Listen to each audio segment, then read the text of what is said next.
En Russie, l'armée russe en quête de recrues à l'étranger et sur le territoire national. Cuba a déclaré avoir identifié un réseau de trafic russe qui cherchait à recruter des Cubains contre leur gré pour participer à des opérations militaires en Ukraine. La Havane a catégoriquement refusé toute implication dans des activités de mercenariat et a rappelé que Cuba ne participait pas à la guerre en Ukraine. Cette situation soulève des questions sur la stratégie de la Russie et l'ampleur de ses recrutements à l'étranger. Lucas Aubin, directeur de recherche à l'Institut des relations internationales et stratégiques, spécialisé dans la géopolitique de la Russie, offre son point de vue sur la question. Pouvez-vous nous donner une idée de l'ampleur de ces recrutements ? Lucas Aubin répond. Il est extrêmement difficile de quantifier ce phénomène étant donné que nous sommes en temps de guerre. Depuis le 24 février 2022, le nombre de soldats sur le terrain et le nombre d'hommes recrutés par l'armée russe, qu'ils soient en Russie ou à l'étranger, est une information très bien gardée. C'est l'un des secrets les mieux gardés de la Russie en ce moment, tout comme le nombre de morts sur le terrain. Cependant, nous savons que la Russie rencontre des difficultés depuis le 3e mois de la guerre. Son armée recule, a déjà reculé et semble maintenant stagner. Elle subit les contre-offensives ukrainiennes, même si elle conserve des positions stratégiques. Mais elle a clairement besoin de plus de personnel et elle cherche à recruter en Russie et à l'étranger.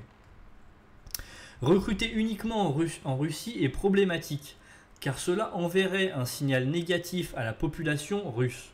Cela reviendrait à admettre les difficultés, ce qui est inacceptable pour Vladimir Poutine. Il a promis de maintenir la stabilité en Russie, et si la guerre atteignait chaque foyer russe, cette stabilité serait compromise. Ainsi, Poutine cherche à recruter à l'étranger, notamment dans des pays alliés historiques ou actuels de la Russie, tels que certains pays d'Asie centrale ou africains qui ont été influencés par la Russie ces dernières années. Cette stratégie de recrutement à l'étranger est-elle nouvelle ? Lucas Aubin répond. Non, cette stratégie a été observée dès les premiers mois de la guerre, en particulier en Asie centrale. Beaucoup de Tadjiks et de Kirghizes ont été recrutés avec la promesse de salaires plus élevés que ceux de leur pays d'origine. Malheureusement, de nombreux d'entre eux ont perdu la vie, bien que les chiffres précis soient difficiles à obtenir.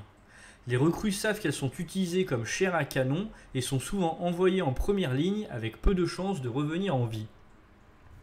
Cette stratégie de recrutement vise à éviter que la population russe ne s'inquiète et ne panique, car recruter uniquement en Russie provoquerait une réaction négative.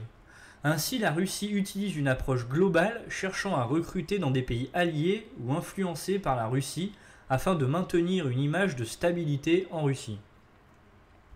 Est-ce que la mort d'Evgeny Prigojine est liée à ces recrutements ? Lucas Aubin répond.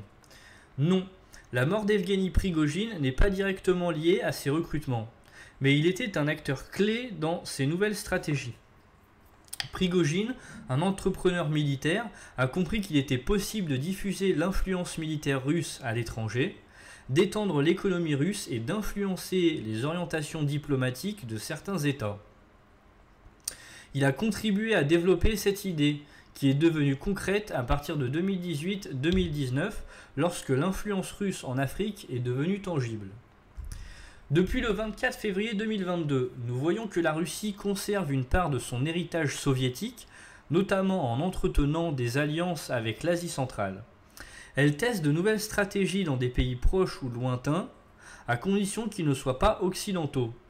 C'est une approche diversifiée, car le Kremlin fait feu de tout bois.